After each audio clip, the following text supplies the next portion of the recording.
Harry Potter and the Order of the Phoenix, arguably the darkest book in J.K. Rowling's epic series, plunges the reader into a period of heightened tension and deep emotional turmoil for Harry Potter. After the shocking return of Lord Voldemort at the end of the previous book, the summer for Harry transforms into a genuine torment. He remains under forced house arrest at the home of his hateful relatives, the Dursleys, in Little Whinging 4 Privet Drive.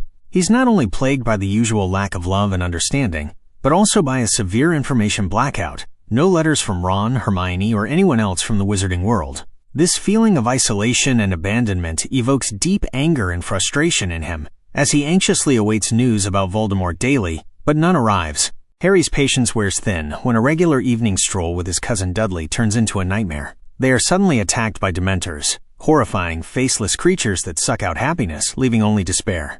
In a panic, to protect himself and the completely helpless Dudley, Harry instinctively casts the Patronus charm, a shimmering silver stag that drives away the dark creatures. Although he saved his and a Muggle's life, this is a blatant violation of the International Statute of Secrecy, which prohibits underage magic outside of school and in front of Muggles. This incident immediately triggers a chain of events. Harry receives a grim letter of immediate expulsion from Hogwarts, as well as a summons for a hearing before the Wizengamot, the High Court of Witches and Wizards, to decide his fate. Fortunately, help arrives unexpectedly. A vanguard squad of experienced wizards bursts into the Dursleys' home, including the stern but principled Alastor Mad-Eye Moody, the skilled Auror and metamorph magus Nymphadora Tonks, her pink hair and ability to change facial features surprise Harry, and the loyal Kingsley Shacklebolt. They covertly whisk Harry away from the Dursleys' home to the headquarters of the Order of the Phoenix. This place turns out to be an old, gloomy, and seemingly somewhat neglected house at 12 Grimold Place, belonging to Harry's godfather, Sirius Black. Here, Harry finally reunites with his best friends, Ron and Hermione, who have been there for some time. He also meets other key members of the Order, the brave Mr. and Mrs. Weasley, the enigmatic Severus Snape, the wise Remus Lupin, and many other loyal supporters of Albus Dumbledore.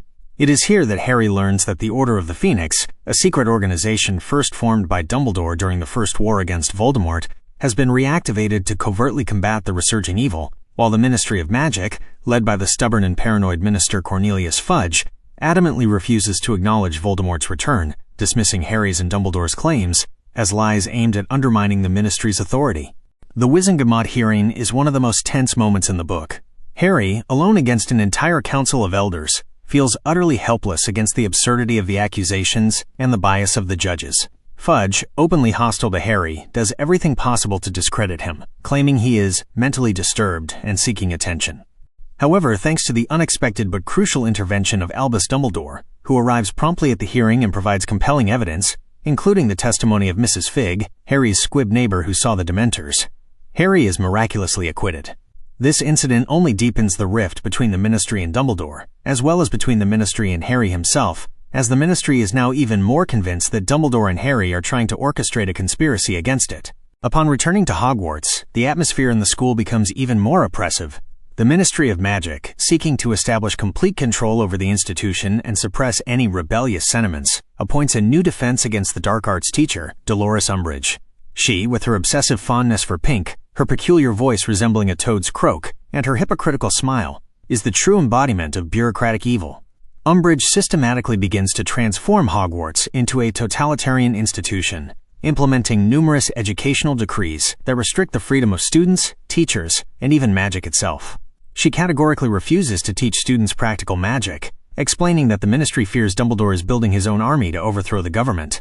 Instead of spells, she demands reading dry textbooks, which causes immense dissatisfaction and concern among the students, as they realize they will soon have to face real threats. Her disciplinary methods include cruel corporal punishment, such as forcing Harry to write with a blood quill that scars his hand. Dissatisfaction with Umbridge's actions grows daily, and Harry, Ron, and Hermione, realizing the necessity of preparing for the future, decide to take action. They secretly form a student group they call Dumbledore's Army, DA. In this group, Harry, despite his own doubts, takes on the responsible role of secret defense against the dark arts teacher. They gather in the Room of Requirement, a magical room that appears only when there is a dire need for it, and learn various defensive spells, preparing for the inevitable confrontation with Voldemort and his Death Eaters. These secret meetings become an opportunity for Harry not only to impart his knowledge and experience, but also a way to cope with his emotions, feelings of isolation, and deep anger that have plagued him since summer. He finds purpose and a sense of belonging in this role, which helps him regain faith in himself and his abilities. Among the members of the DA are many familiar faces, such as the brave Neville Longbottom, who significantly improves his skills, the clever Ginny Weasley, the dreamy Luna Lovegood, Cho Chang, and others, who demonstrate significant progress under Harry's guidance, mastering spells that Umbridge never taught them. Throughout the school year, Harry begins to be plagued by strange, realistic, and extremely disturbing dreams, in which he constantly sees a long, dark corridor in the Ministry of Magic, leading to a door he cannot open. These dreams become increasingly intense and painful, and he begins to feel a strong, unbearable connection with Voldemort. Sometimes he sees the world through the Dark Lord's eyes, feels his emotions, which causes him severe headaches and intensifies his feelings of anxiety and confusion. Dumbledore, concerned about this dangerous mental link, instructs Professor Severus Snape to teach Harry occlumency, an ancient magical art of closing one's mind to external influence, intrusion, and legitimacy. However, lessons with Snape prove to be extremely difficult due to their deep mutual dislike, lack of trust, and emotional tension. Snape often taunts Harry, and Harry cannot forgive Snape's attitude. During one lesson, when Snape is momentarily distracted, Harry accidentally sees a memory from Snape's past, his childhood and youth, particularly the cruel bullying by Harry's father James, and his friends, Sirius Black and Peter Pettigrew.